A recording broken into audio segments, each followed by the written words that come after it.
This is NHTV2, North Haven Government Television, a service of North Haven Community Television.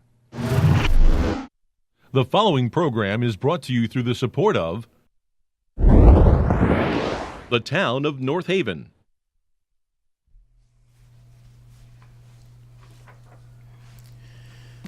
Good evening, everyone. I'm Michael Frieda, North Haven's first selectman, joined tonight, as always, by our second selectman, Mr. William Piper, and our third select woman, Ms. Sally Buemi.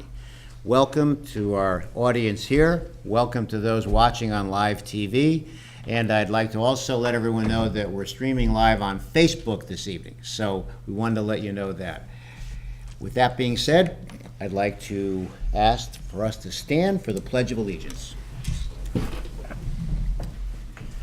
I pledge allegiance to the flag of the United States of America and to the republic for which it stands, one nation, under God, indivisible, with liberty and justice for all. Thank you. Okay, item number 2, public comments to the agenda. All right, item number 3, the approval of the minutes of the special Board of Selectmen's budget workshop on January 8th. I'll move the approval of those minutes. I'll second. All right, the we have minutes. a motion and a second. Any other discussion? Okay, hearing none. All those in favor? Aye. Aye. Motion passes. Item number 4, approval of the minutes of the special Board of Selectmen meeting of January 8th. I'll make a motion to approve those minutes. I'll second. Okay. We have a motion and a second. Any other discussion? Hearing none. All those in favor? Aye. Aye. All right, we'll move to item number 5. I wanted to take you through a little bit of an overview, and we'll ask you to turn your attention to these TV sets to your left and to your right. So from an operational standpoint, I wanted to let everyone know that the police department renovations are now underway. Our dispatch and records that were located over on Lindsley Street at the PD are now located in the annex basement, and there's signage located near that entrance. Our public safety during this will not be compromised at all. The police department have worked very hard to ensure that it's a seamless transition, so I wanted to let everyone know that. We estimate that the construction completion will be approximately 14 months.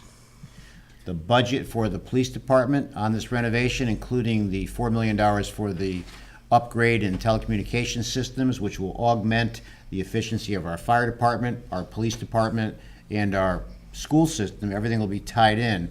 That budget is being managed not only by our police department, by Ed Swinkowski, myself, and we have an owner's rep that's also managing the project.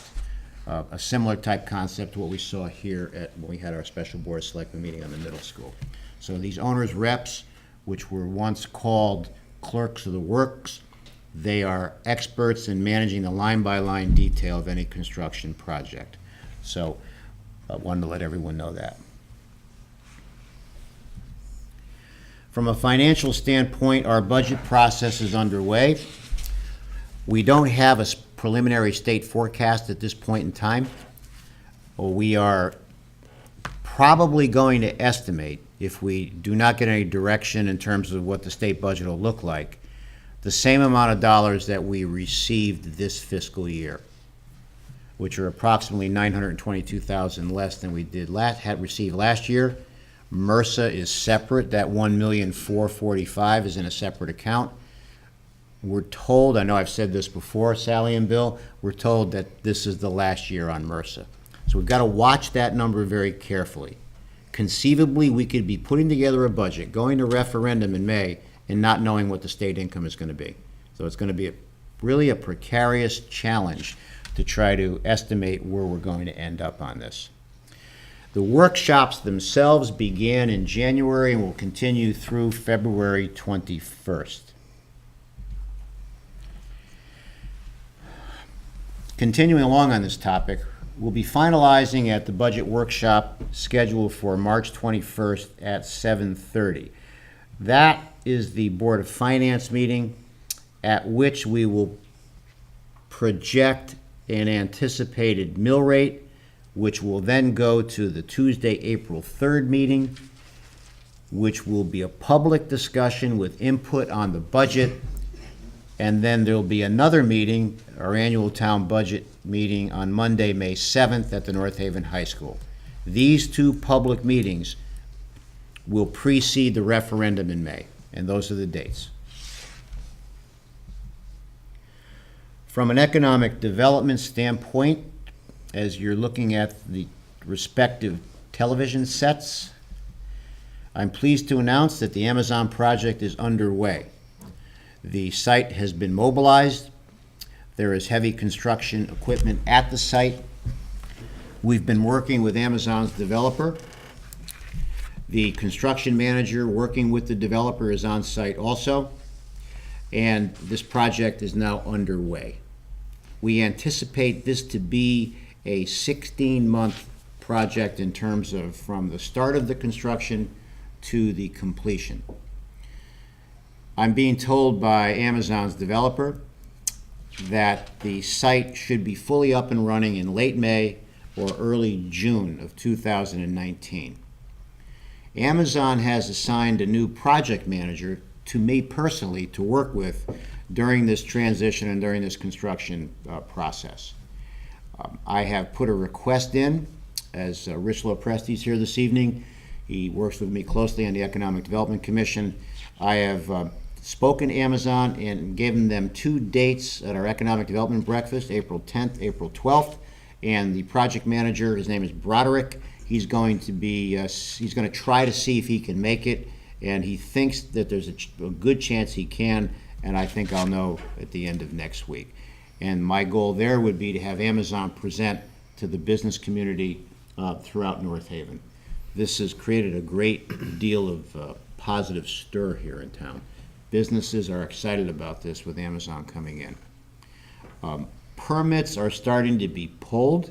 In fact, today, the construction manager was in. I think a permit will be pulled either today or tomorrow. So we'll start seeing some of the Amazon permit fee revenue coming in for this fiscal year, which is a good thing. So this is an exciting project. All over the state, people are talking about this. All over the region, everywhere I go, even the other day at a mayor's meeting, people are really energized by this. It will start with about 1,800 jobs, and it'll likely expand to 3,000 jobs shortly after it's fully up and running. So that's where we're at there with Amazon. The North Haven Shopping Center, you're going to see some new businesses going in there. To use a baseball analogy, unfortunately, there's not going to be many grand slam home runs hit here. We're struggling a little bit in attracting anchor retailers. We're working with the property owner who's also working to try to bring some clients and tenants in. Joe Maruzzi, who owns this plaza, also owns other plazas in the Northeast region. So I think what we're going to see is a couple more restaurants come in. With retro fitness going out, there may be a new gymnasium coming in. But in the end, it will be fully occupied, which is a good thing for the town. So we're working closely there. It's been a little bit more of a struggle than we had anticipated, but Joe's got our support and he's appreciative of that. This project here is 84 Washington Avenue. This is the old John Henry Printing Company. We had a financial services company that wanted to move in there, couldn't work out a final deal with the owner. The group that owns that is with Edible Arrangements, wonderful people whom we've got a great relationship with. This should very soon be torn down and rebuilt. And our goal will either be to put something of a retail nature there or a professional services building there. And we've got their commitment that that will happen. 33 Stiles Lane. We're happy to report that this has approximately 135,000 square feet of empty warehouse distribution space. We have met with a prospective buyer from Massachusetts for the building itself and a prospective tenant. And I'm happy to report that the tenant has signed a lease. The prospective buyer came in to ask me about the tenant. We've moved forward with it. And in the end, what you're going to see is a company here with between 80 to 100 jobs moving in here, with a new landlord who's going to revitalize this building and populate almost 135 to 140,000 square feet of warehouse distribution space. It'll be a warehouse distribution facility. And that is a big thing for us, because not only the job creation, but also, filling that type of space. And then as the building gets enhanced, the property value hopefully increases. That helps us on the grand list. This project here, Land Rover, is really moving forward very quickly. We anticipate sometime perhaps by September and October it'll be fully up and running. And the interesting part about this, you've heard me say in the past that I've kind of come around on these new car dealerships, because the job creation here is $100,000 a year and over. The service technicians, they're actually technology jobs now. The equipment that's in these facilities is very impressive. And even the service technicians are in the six figures. Plus, the aesthetic aspect of the building is going to be a beautiful building, ladies and gentlemen. And it'll be a definite enhancement over what was there. The old Munson Motors, the old Dial Tone, which then became Delta Dental, whom we moved down on the south side of town. So this is an exciting project for us. And we're happy that that space is now going to be built up and occupied. 333 State Street. This is a project that we've spent a lot of time on. This is the old HID company that years ago consolidated to Texas. This building here is in the front on State Street, and in the back there's other buildings that are currently being renovated. Within the next 60 or 90 days, we should have some announcements on the new companies going in the back. This building in the front will be demolished and rebuilt, and the Greater New Haven Transit District will be going there. The Greater New Haven Transit District will be moving to North Haven from Hamden, and what this will mean is an enhanced level of transportation services in this facility for the elderly and for the disabled. And these shuttle buses will really help increase that level of transportation here in North Haven. So that is what's going there. I met with the DOT this week, and they came to see me because with the state transportation fund being broke right now, the DOT came in and wanted us to know here in North Haven that they're still fully committed to this project. This project may slightly change because they've concluded that the remediation at Humphrey Chemical may be too expensive and may eat into the construction costs of this train station. So they've come to me with an alternate location south on State Street for this, and they'll be working with the architects to come in with a formal design which will end up potentially at the end of Stiles Avenue, which is the next street south. Still coinciding with the plan that we've worked out, pedestrian enhancements, sidewalks, crosswalks, and signalizations. The key to remember on this is that they've already invested $6 million in the design on this. The key will be, can the construction cost be funded, either by the DOT or by the federal government?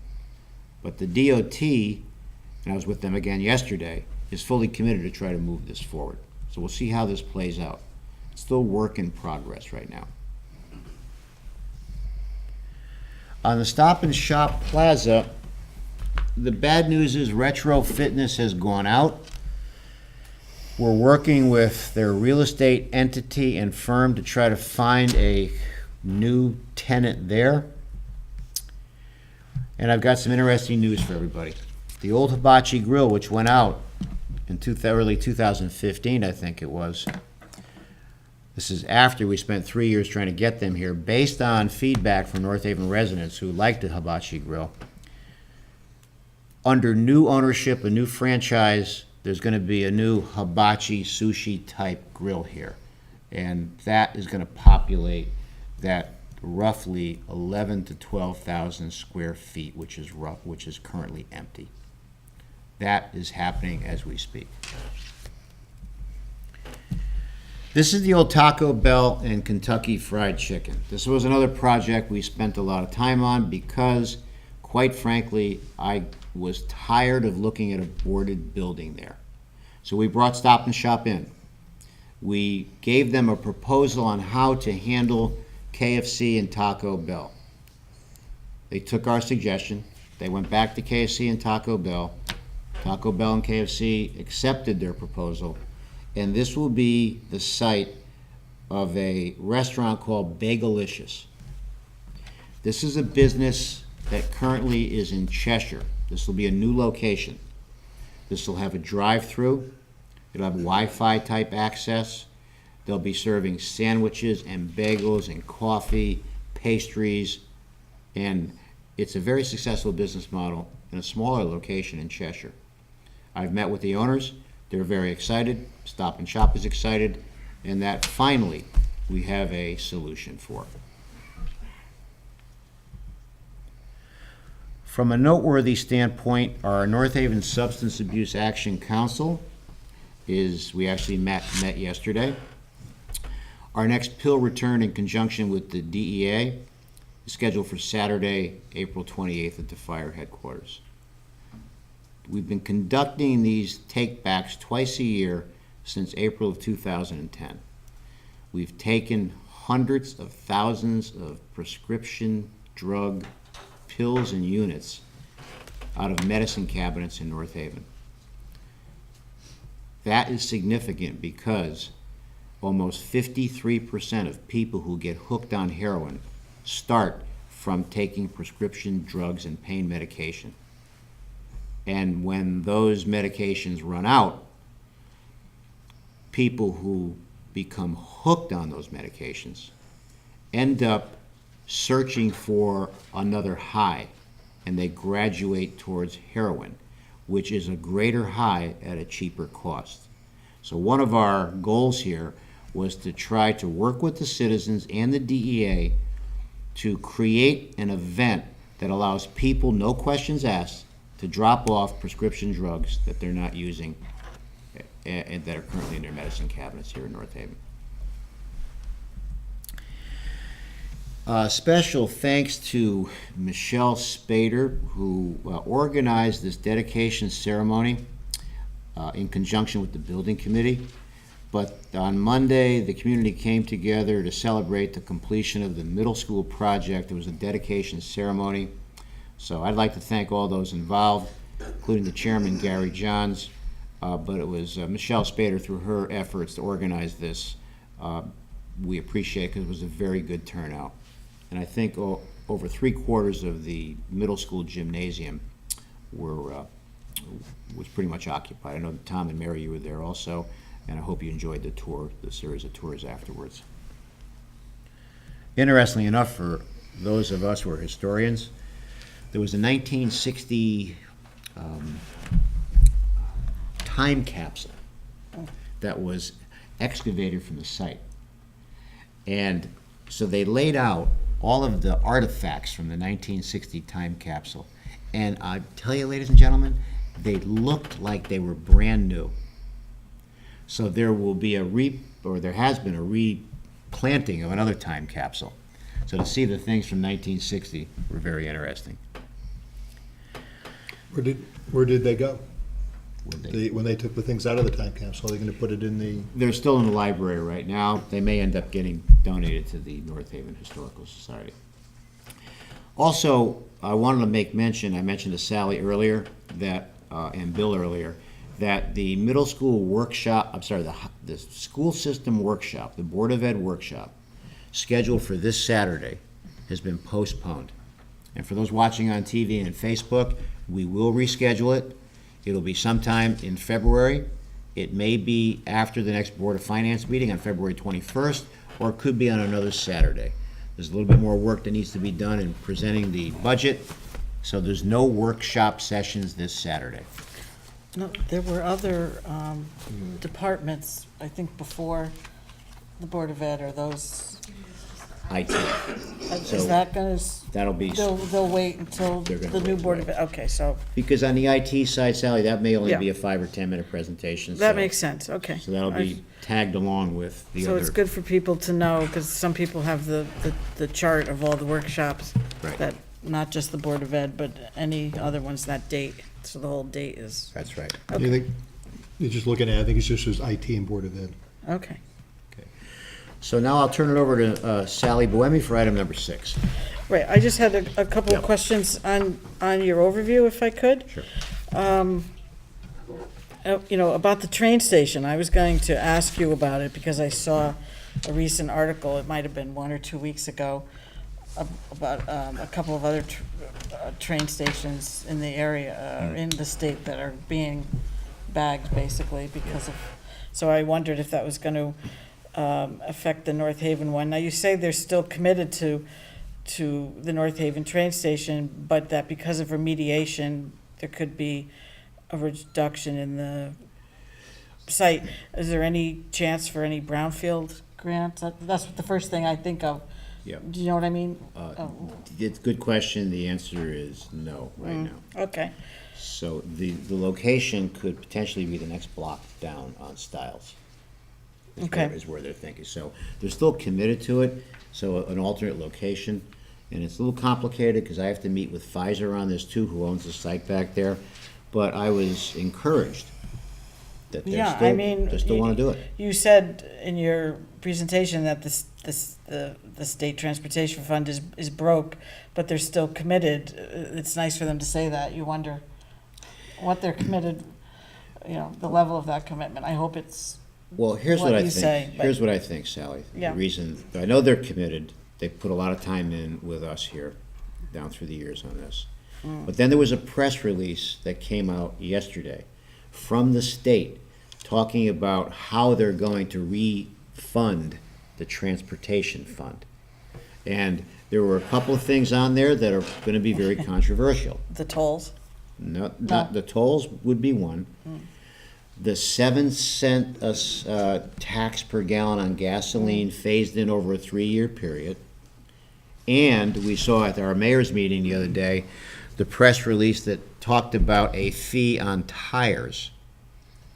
So I think there's gonna be some pushback, but the state's proposal to refund the transportation fund is to take the revenue from those 3 items. The tolls would be more long-term, 2023, I think the press release said, and use the immediate revenue from, as an example, if we all go in to buy 4 new tires, under the state plan, that's $12 more each of us have to pay as a fee, which would go to the transportation fund.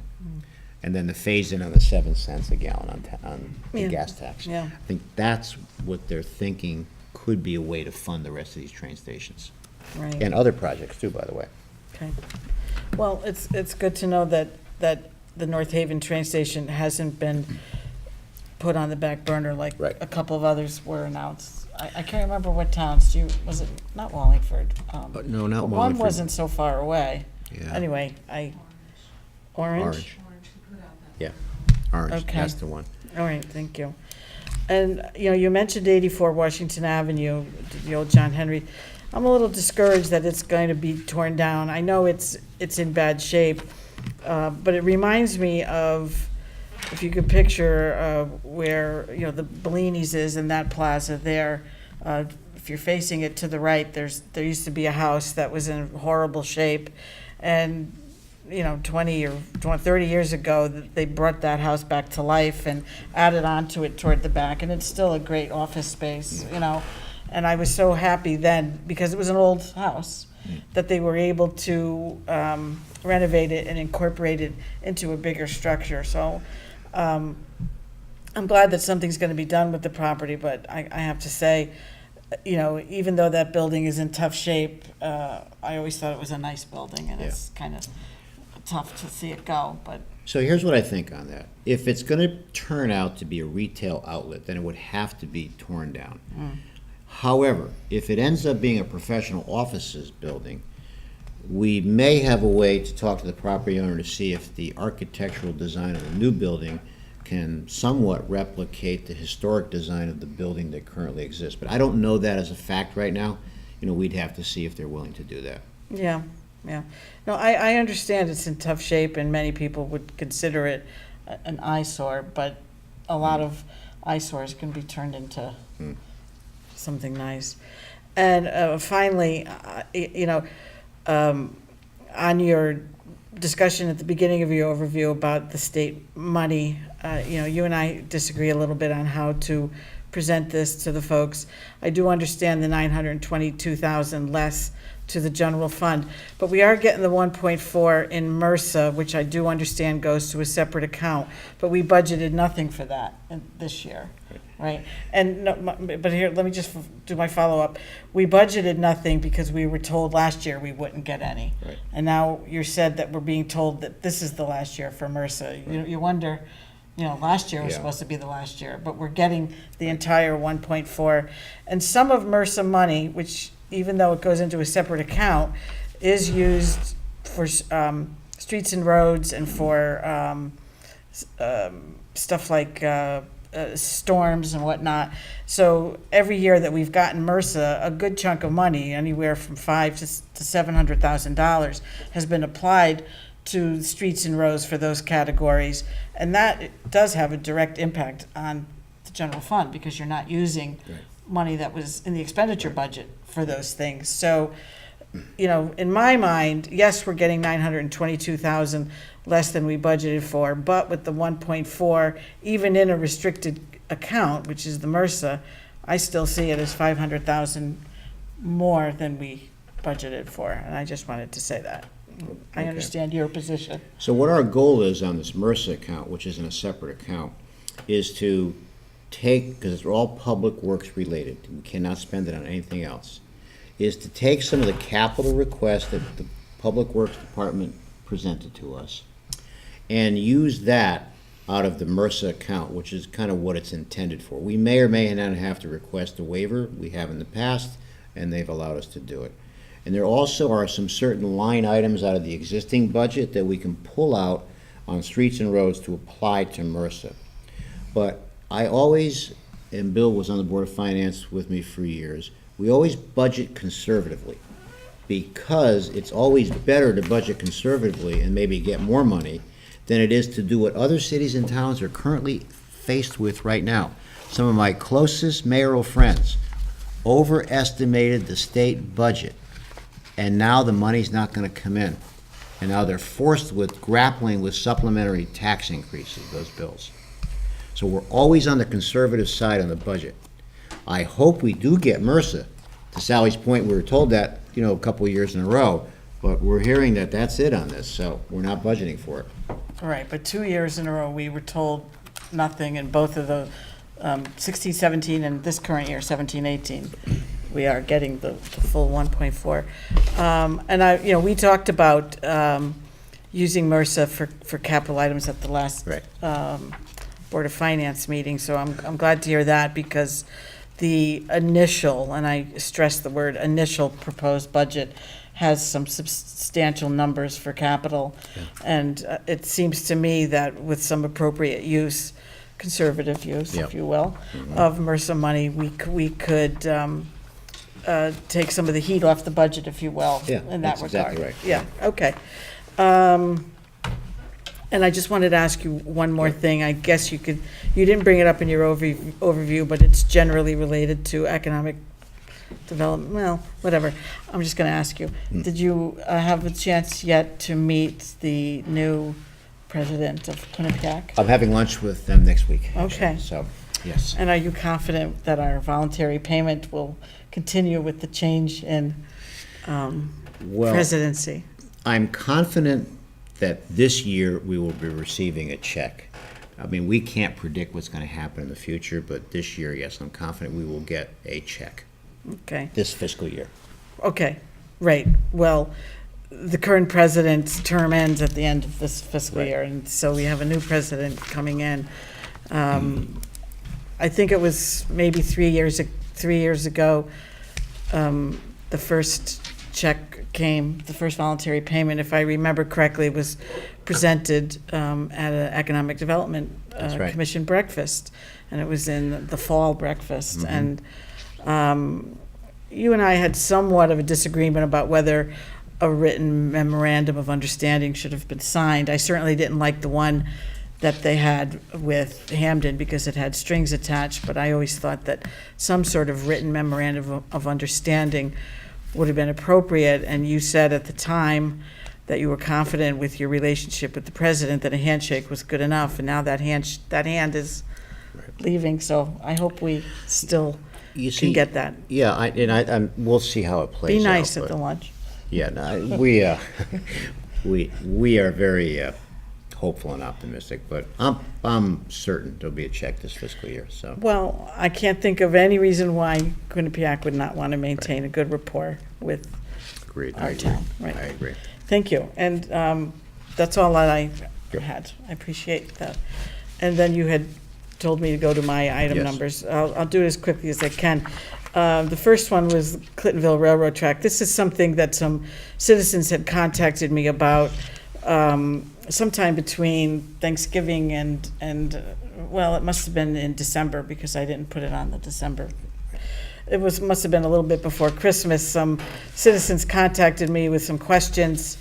I had it on the January meeting, but it got postponed because of a snowstorm.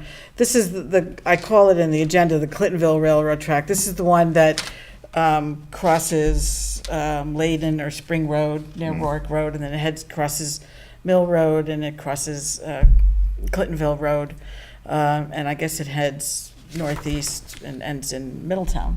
I followed it on the map.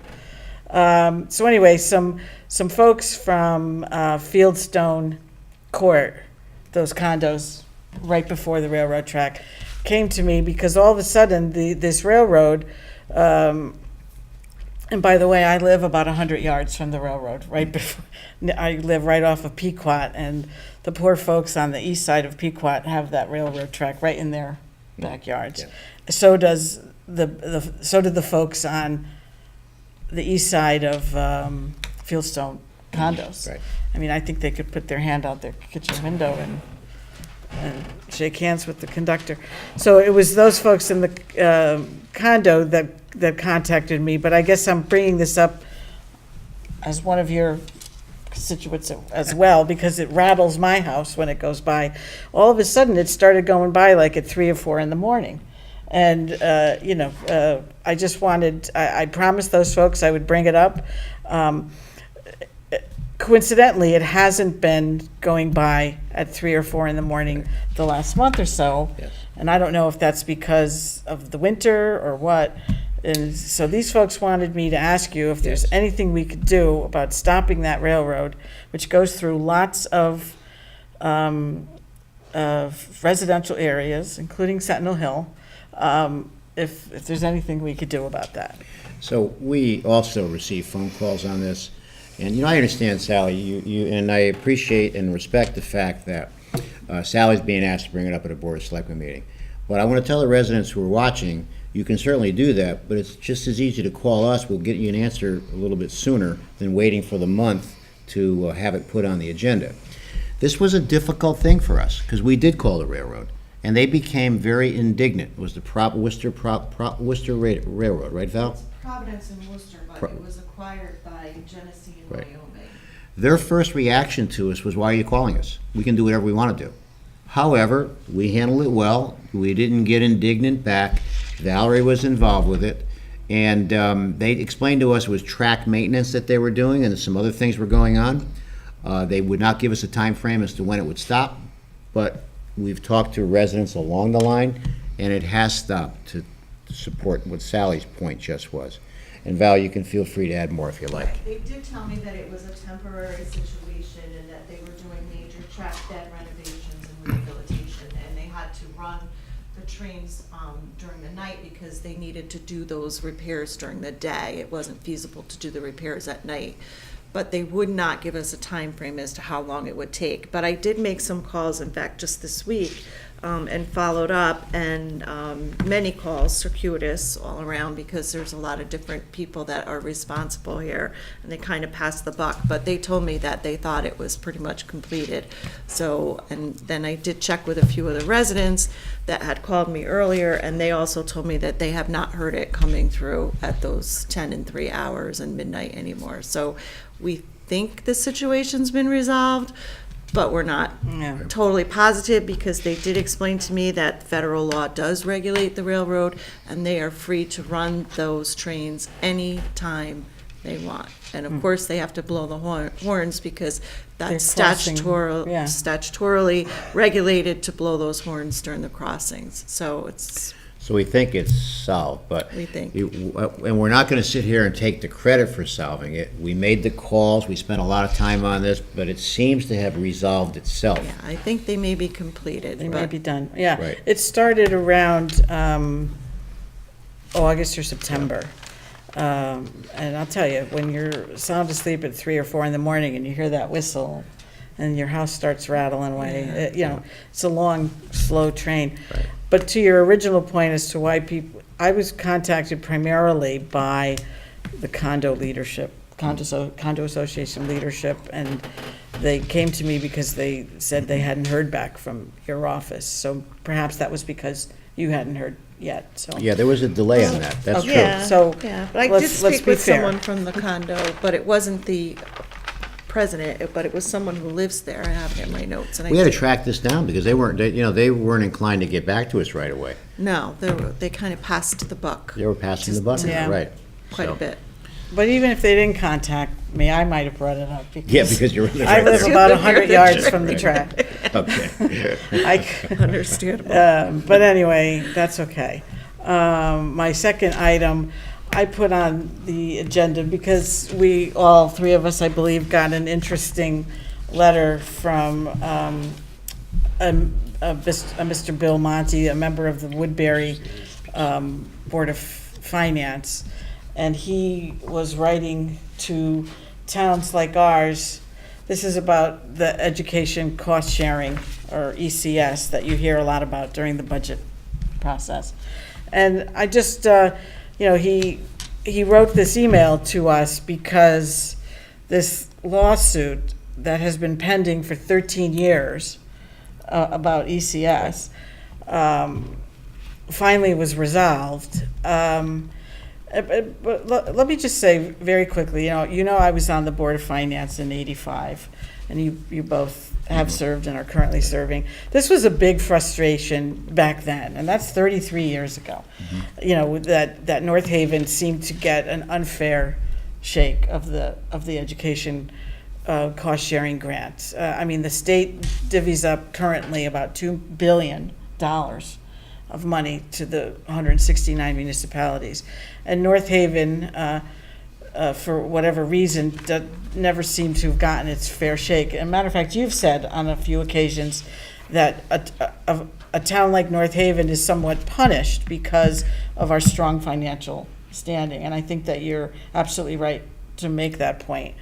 And now that this lawsuit, CCJEF, versus REL is over with. There were some folks that were challenging education in general. The Superior Court had made a decision wanting the legislature to come up with a new ECS allocation formula and present it to the court. The Supreme Court said, no, this is a legislative matter. The legislature has to do it.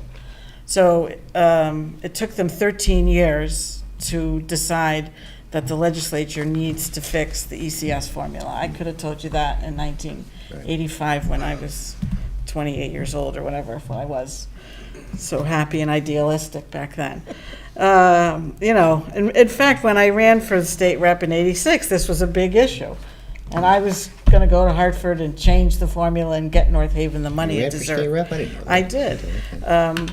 And I was going to go and change this formula and get North Haven the money they deserved. I was, as I said, young and idealistic. Now I'm old and miserable, and I understand how things work. But it's time, I think, for the legislature to do something about this. And I was wondering if you reviewed the resolution that Mr. Monti is proposing, that the legislature equate the formula so that North Haven gets its fair 80% share, because right now we're getting 62% of what we should be getting. And so he is asking in this email for various towns like ours to send a resolution to our state reps, encouraging them to support legislation that would somehow reallocate the ECS formula in a way that would give us our fair share. And I was wondering what you felt about that email and the potential of us sending a resolution to that effect. So I've been talking to Bill Monti for over a year now. He's on the Board of Finance for the town of Woodbury. And I'll try to keep this in layman's terms, okay? Everything you said is true. So I've talked to Bill dozens of times. And the bottom line on this is as follows. We are currently at 62% of what our formula should give us. Thanks to Dave Yacarino and Len Fasano, they moved us up. We're now getting more than we were when this administration came into office. We were really a lot lower. Bill Monti has said to me that this is such a controversial subject that there's a compromise that is being worked on that will be as follows. No city and town's formula will be over 100%. In other words, there are cities and towns in Connecticut that were getting more than 100% of their formula, which meant that other towns who are financially well-run were getting 40, 50, and in North Haven's case, 62. So Bill has come up with a solution. It will be written in the form of a bill from his state legislators in Woodbury, and it will create a compromise that says those who are getting more than 100% will not get less than 100%. And those who are getting less than 72% will be brought up to 72%. So if we move from, which is a big if this bill goes through the House and Senate and gets voted on, which means there's no need for a resolution because the bill's already being written. If this bill gets passed, North Haven would then get 10% more of formula than we're currently getting. And that could be about $370,000, $380,000, let's say, more. So we are currently at 62. The bill is trying to bring everyone up lower than 100 to 72 and bring those who are over 100 down to 100. So there's no need for any action on our part. I talked to Bill the other day. Everything is moving forward. Bill's just asked that, he said, Mike, I've heard you got a lot of contacts in Hartford. Would you please ask them to support the bill? The bill has not been assigned a number yet. That's what I'm pretty much saying. Right. Also, yes. So he is going to let me know and the other municipalities what the bill number is. I'm not sure if it's going to be a bill that emanates from the House or the Senate, and he'll let us know. That's the bottom line. Because with the statistics that he included with his email, he has a chart that put everybody at the 80%. You said 72. That was shot down to 80%. Right, I understand that, but the 80% would have increased our ECS funding $911,000. Right. And so going up to 72 would only mean, Well, I just give you Yeah, a rough number, yeah, whatever okay, the numbers are. even if it's the 300. Right. Well, I'll take it, I mean, you know. fortunately, having a little calculator, it comes out to be 472, 552. Oh, all right, That's the number there. right, well, I mean, Because we're at 62.9, and so we're not quite a 10% increase, but a little bit more than 9. but still about 472,000. So it's in motion, Sally. Right. Well, I was aware of this CCJEF versus REL case that had been pending since 2005, and I always felt that that was keeping any meaningful change in limbo until it was settled. So I didn't know it had been settled until I got his email on the 22nd of January. So since then, I've been looking into it, and so, okay, I won't ask for a resolution, but perhaps I will ask for Whatever the bill an number is. update and talk to Mr. Yacarino and Mr. Fasano about it as the legislative Yep. session continues, and then in a So what we can few do months, is, we can talk about it again. if I get in the next month or so, because it's a short session, starts February 7th, I believe, and then ends in May. If we get the bill number, we will publish the bill number here, okay? Right. And another thing I wish they could do, and again, this was a problem in '85 when I was on the Board of Finance, we never know the amount in time for our budget. I And this know. is a problem for not just North Haven, but for all the municipalities. Everybody. I I just agree. don't understand why they can't give us a projection earlier when they know that we have to set our rates, our mill rates in May for the taxes bills to go out in June, but It's a struggle, I agree. it is, it's just, their legislative session is January to May, and Yep. it just doesn't Doesn't do us sync any up. good. And it just requires, a lot of effort to try to estimate. And like you say, you would rather be conservative, and I understand that. But it just seems that they could help us out with a little bit earlier notification on some of these things. Because I remember last year was a lot of turmoil, and I kept talking to Mr. Fasano every 2 weeks, and he goes, I'll have a number for you by mid-March. Then it was the end of March, then it was April, and then it was never, So it's frustrating when you're trying to do your best to put together a budget. So let's see what they do. And from my 8 years,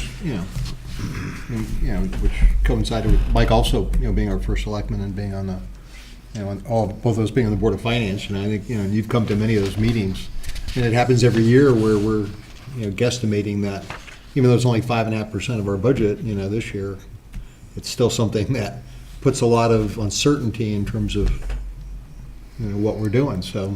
Right. And It's- this year in particular, where it kept changing well after, the end of the last fiscal year. Right, and it's been a problem for every budget season from at least '85 till now. That's how I look at it. Okay, All right. thank you for your time. How about if we move to the resolutions, and I'll ask Bill and Sally to read the resolutions here. Okay? So, I could You want do to start? 7? Sure. Okay, and Bill, you can do the next one. Number 7, You got a- it's have a long one, That's all Sally. right, I'll make it. I'll go quick. I can read fast. To consider and act upon the following. Resolution supporting the town of North Haven's participation in the Sustainable Connecticut Municipal Certification Program. That's just the title. Whereas Sustainable Connecticut is a comprehensive statewide action-oriented voluntary certification program built by and for municipalities with the vision that sustainable Connecticut communities strive to be thriving, resilient, collaborative, and forward-looking. They build a community and local economy. They equitably promote the health and well-being of current and future residents, and they respect the finite capacity of the natural environment. Whereas Sustainable Connecticut is designed to boost local economies, help municipal operations become more efficient, reduce operating costs, and provide grants and additional support to municipalities. Whereas the town of North Haven embraces an ongoing process of working toward greater sustainability, selecting which actions it chooses to pursue from the voluntary menu of actions provided by Sustainable Connecticut. Resolved, by the Board of Selectmen of the Town of North Haven that we do hereby authorize First Selectman Michael J. Frieda to serve as the Town of North Haven's Sustainable Connecticut contact person for the Sustainable Connecticut Municipal Certification process, and authorize him to complete municipal registration on behalf of the Town of North Haven. Resolved that to focus attention and effort with the Town of North Haven on matters of sustainability and in order to promote the Board of Selectmen's local initiative and actions toward Sustainable Connecticut Municipal Certification, the Board of Selectmen appoints the North Haven Clean Energy Task Force to serve as a sustainability team. Resolved that the first meeting of the sustainability team must be held within 90 days of passing this resolution, and the sustainability team shall meet as frequently as needed, but no less than quarterly. Resolved that the sustainability team shall report annually to the Board of Selectmen on the progress of its activities toward Sustainable Connecticut certification, with reports and/or presentations made publicly available. Okay, so let me put this into layman's terms. As part of an initiative that I'm involved with Connecticut Conference of Municipalities and with Sustainable Connecticut, all of the municipalities are being asked to pass this resolution, which in a sense takes everything that we've done as communities. In our case, Johnson Controls, the solar park, redoing all of the equipment, installing gas boilers, installing heat flow systems at the pool, with the expansion on the solar park that I'm currently involved with. It takes everything and puts it into a model, and there's a point system that gets developed. We already have been meeting regularly with the Clean Energy Task Force. In fact, last Friday we had another meeting, and we're working on projects with them. We've completed the energy charging station on Elm Street. As part of an economic development project, there's now 5 or 6 energy charging stations in back of Wendy's in the north part of the Target Shopping Center. So this resolution puts in effect a template where we can start logging and categorizing the things that we've done, tying in the Clean Energy Task Force as sort of fiduciaries, if you will, or representatives. We're doing that now. It just memorializes everything into one seamless format. And we could have the Clean Energy Task Force come to us every quarter and give the Board of Selectmen an update of the things that we are doing, myself and the Clean Energy Task Force, and Ed Swinkowski. So I would recommend we pass this resolution. I'll make a motion to pass this resolution. Second?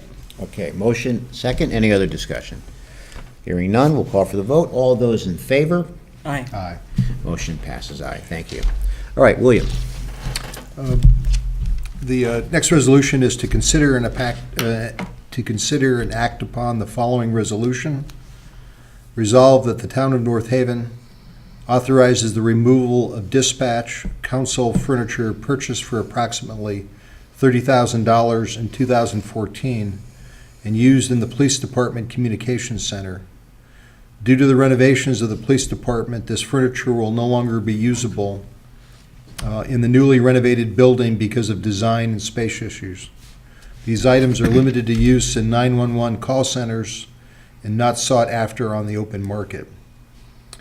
Whereas the removal and disposal of the consoles is not in the scope of the police department renovations, and with there being no suitable use within town buildings, it was determined that North Branford Fire Department can use the consoles in one of their stations. North Branford will remove the consoles at no cost to the town of North Haven. So I'll give you some background on this. I've met with both the police chief and fire chief, who have highly recommended that we put this resolution in effect. This furniture console equipment is of no use to the new facility. Now, as part of what we've had with this municipality, North Branford, down through the years, we have put together years ago an in-kind service back and forth. As an example, they lend us their truck to pump out flush catch basins, to flush out the pipes. We don't have that type of vehicle. So what we've worked out in the last few years here is in-kind services and support with other municipalities. They have borrowed a truck from us in the past. We have borrowed trucks from them. So it's through the recommendation of the chiefs that if they're willing to come and get this at no cost to us, and the equipment, the console equipment is of no use to us, they're recommending that as part of this in-kind service format and this collaboration among municipalities, that we allow them to come in, take it out at their cost, transport it back, and install it into North Branford. That's what this is about. Right. Okay. Well, as you know, I've commented on several occasions about the need for regionalization. You talked about Yeah. combining with Hamden with the animal control facility. You know, I think more and more regionalization is going to be seen in the future. I think there was an article in the Register about that the other day as well. And so this is sort of along that line, the sharing of resources. Right. And so, as you said, we utilize some of their equipment, and I think sharing and regionalization is very appropriate in the public works area because some of the equipment is so expensive, but it's Right. not used every day. So along these lines, I would move along those lines, I would move the resolution as read. Yeah, I'd agree too, because it'd be a shame to throw it out, and just have it be carted away and be sent to the dumper when there is someone else that could use it. Right. And it'd be a cost of us to remove it, which is not in the scope of the project, as we say here, so. And occasionally, I think you've seen that, I don't know if it's been us, but I've seen other fire departments like donate fire equipment to fire departments down in other regions of the country that don't have as strict, rules as we do in terms of the fire equipment, where they don't have a fire truck or any fire truck, even if it's 30 or 40 years old, would be appreciated, so. Right. So I think it's, the right thing to do instead of having the equipment just, thrown out. All right, so we have a motion. Bill? I'll make a second. All right, motion second. Any other discussion? All right, hearing none, we'll call for the vote. All those in favor? Aye. Aye. Thank you. All right, Sally, property tax refunds? I'll move the property tax refunds listed in the agenda. Okay, we have a motion. And again, they're all relatively small amounts, I think, that relate to, some residual amounts that are due back to people. I don't think there's anything significant there. So I'll second the motion. All right, so we have a motion and a second. Any other discussion? Hearing none, we'll call for the vote. All those in favor? Aye. Thank you. All right, Sally, number 10? Yes, the bond release, P12-10, Crossroads Medical Office, 158 State Street, released the entire bond balance in the amount of $300,000 with the recommendation of the Planning and Zoning Commission. All I right. reviewed the letter from the town engineer and from the Planning and Zoning. All of the conditions of the approval were met, so I would move the release of this bond. Bill, any questions? Yep, based on the information that's been provided from planning and zoning, I would agree, and I'll second the motion. Okay. So we have a motion and a second. Any other discussion? Hearing none, we'll call for the vote. All those in favor? Aye. Thank you. All right, item number 11, our next meeting is Thursday, March 1st, here at North Haven Memorial Town Hall. And now we'll open it up for public comment. Mary White.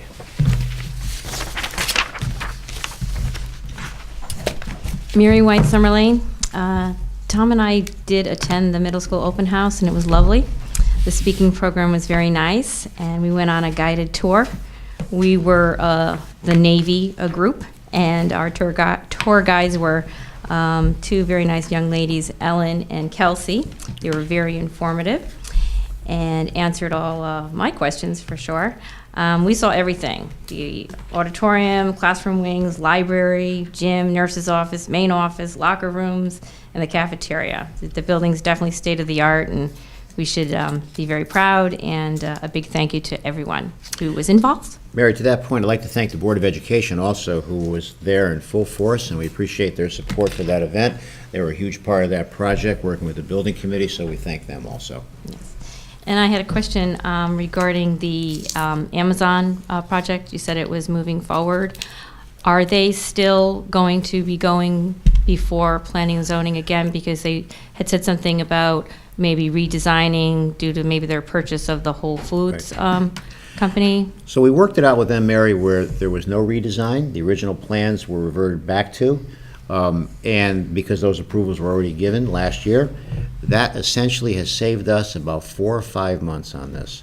Because in the redesign, we would have had to go back to the state fire marshal, the state building official. The redesign included some components that aren't currently in the Connecticut State Fire Code. So we would have been delayed a little longer. So I was delighted when we worked this out that we're going to go back to the original plan, which will probably include some refrigeration, which it did in the beginning, and we pick up 4 or 5 months on this. And we don't have to redo the tax incentive That's right. agreement Yep. either, which I was Right. concerned that would cost us a few months. Right. So I want to start, my next topic is I want to talk about a little bit about budget workshops and critical needs.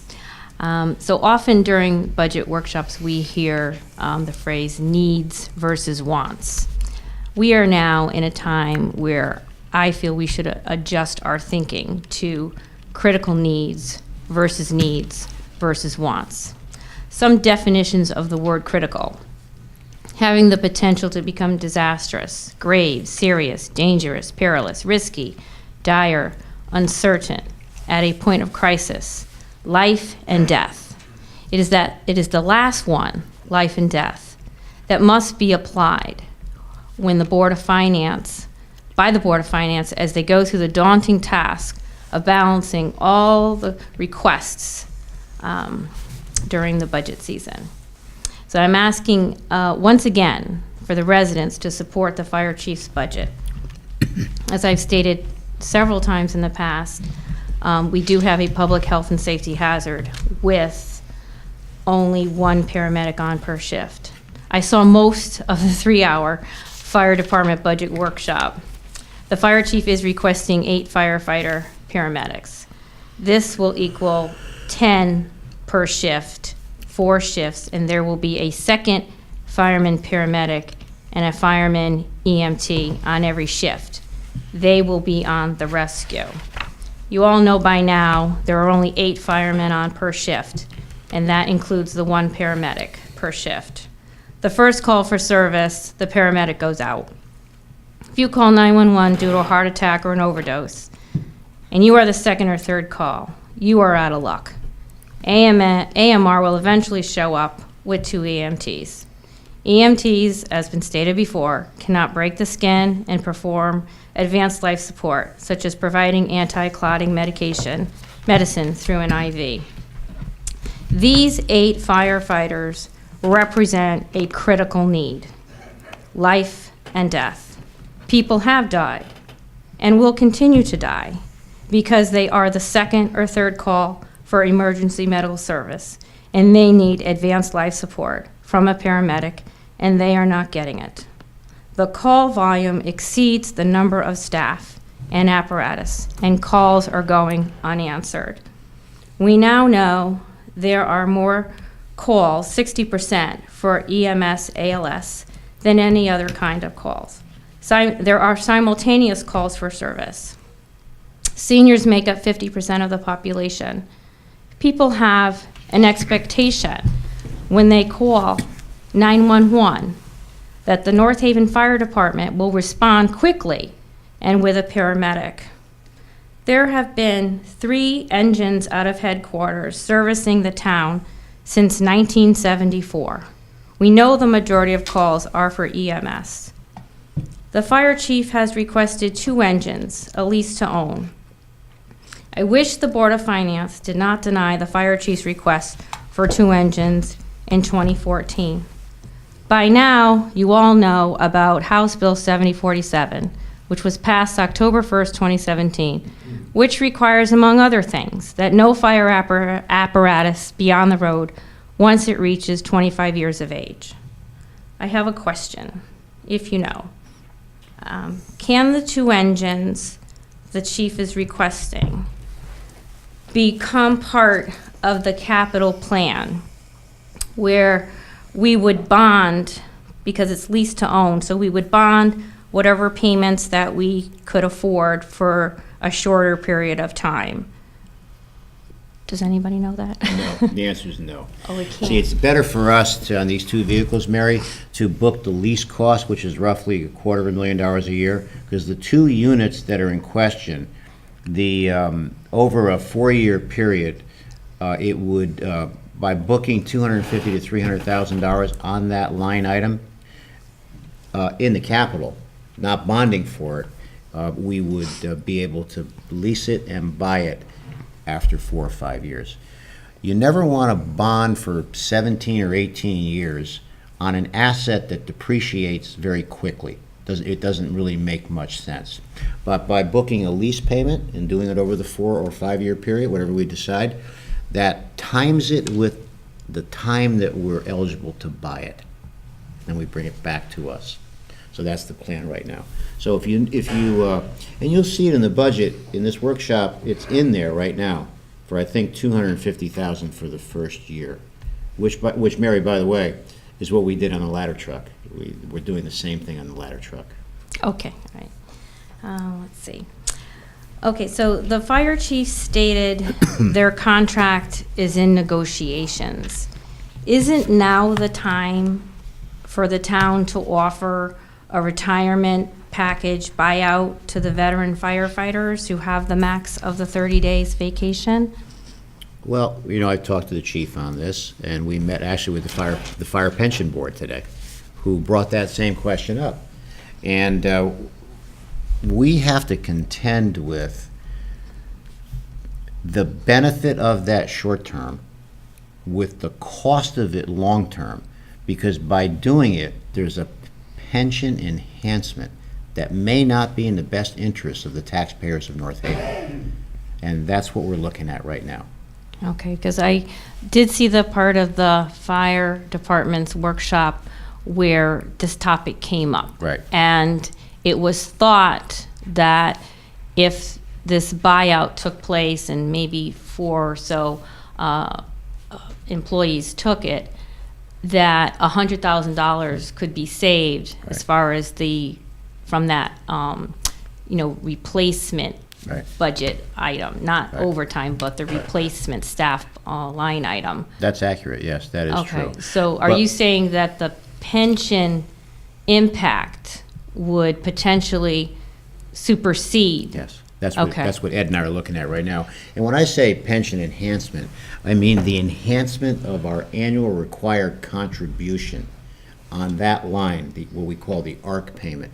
And we're looking at this right now, and it may end up to be that the impact of that ARC year after year after year, ARC, an acronym for annual required contribution, is far greater than the savings in the first year.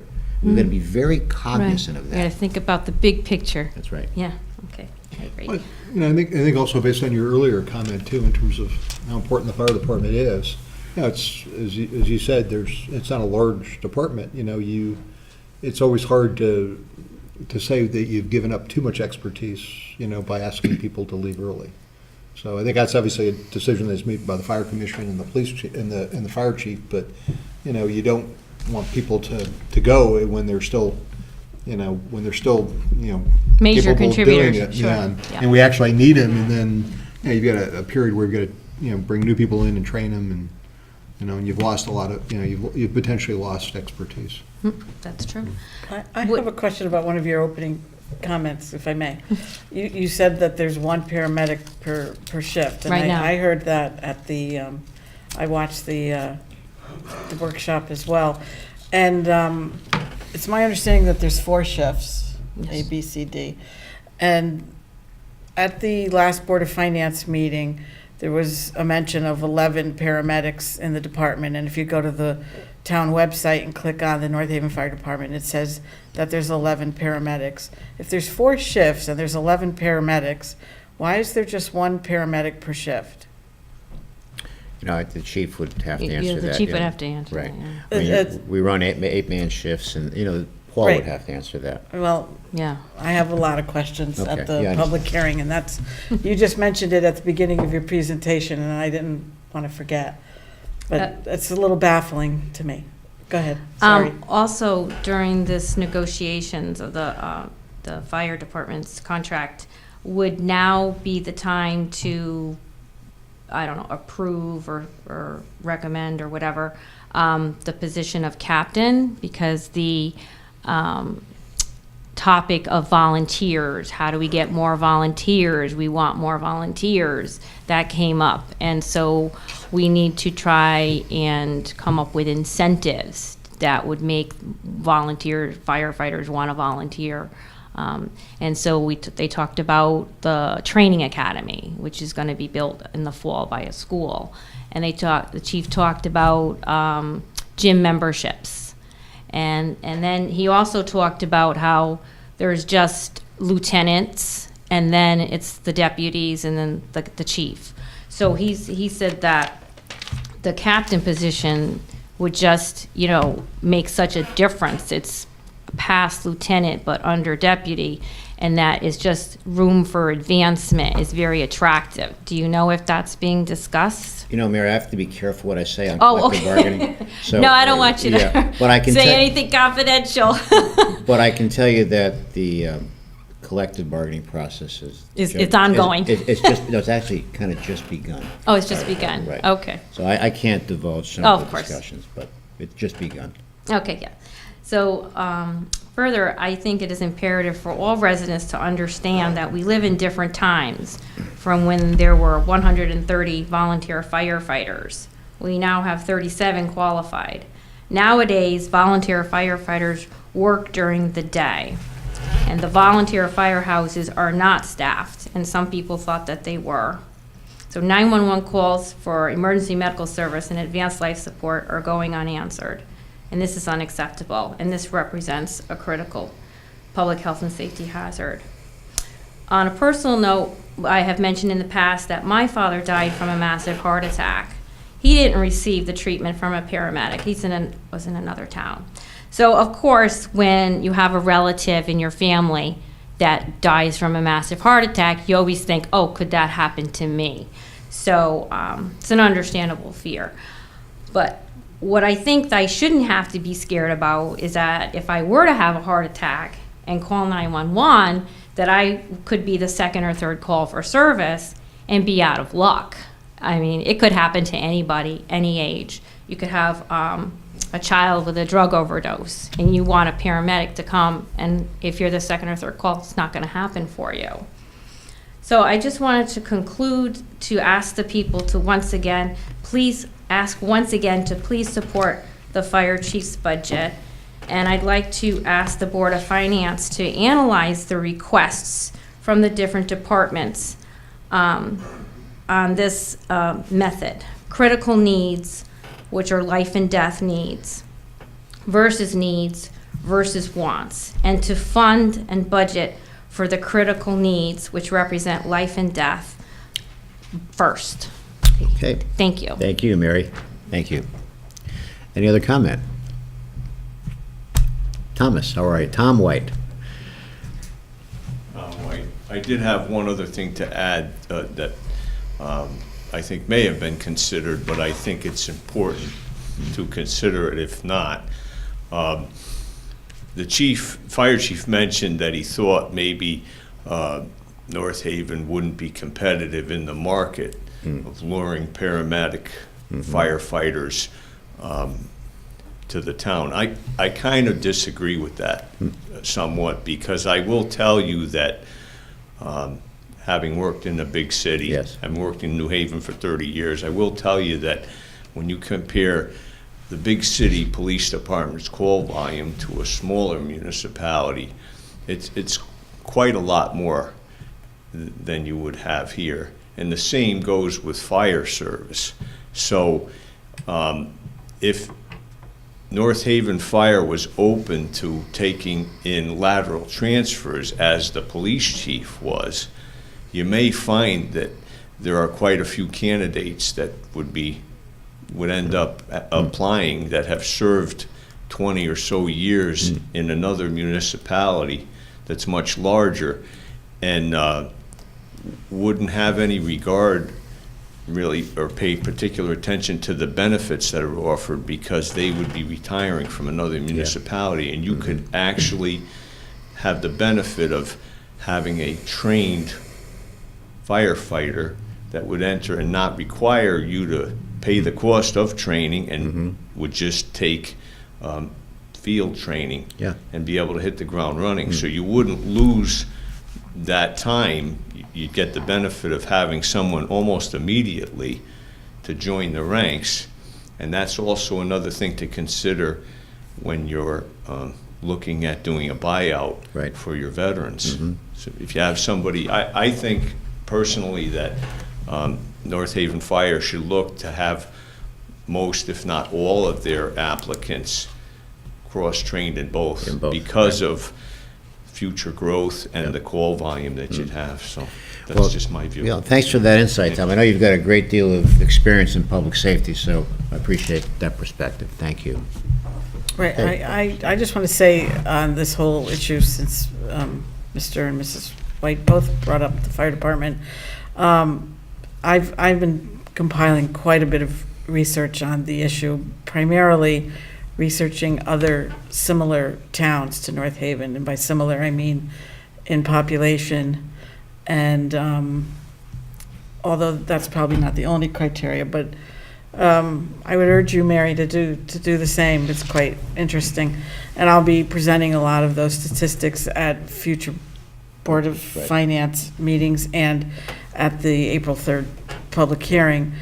But one of the things that I found in two towns that have almost identical populations, Guilford and Ridgefield, their paid volunteer forces, their paid fire department forces are almost identical in number to ours, in the low 30, 34, 35. And both of those forces have 18 paramedics, so perhaps along your lines of having more of our existing firefighters qualified as paramedics. So that's, I've just scratched the surface though, so I'll have more on that at a future time. But I appreciate your level of concern and your personal insight, and I know how much you care about it. So I'm researching it as best I can as well. Very Thank good. you. All right, I don't see any other public comments, so I'll ask for a motion to adjourn. So moved. All right, motion, second? Second. All right, all those in favor? Aye. Aye, thank you. Have a good evening, ladies and gentlemen. Thank you. The preceding program is brought to you in part through a grant from the town of North Haven.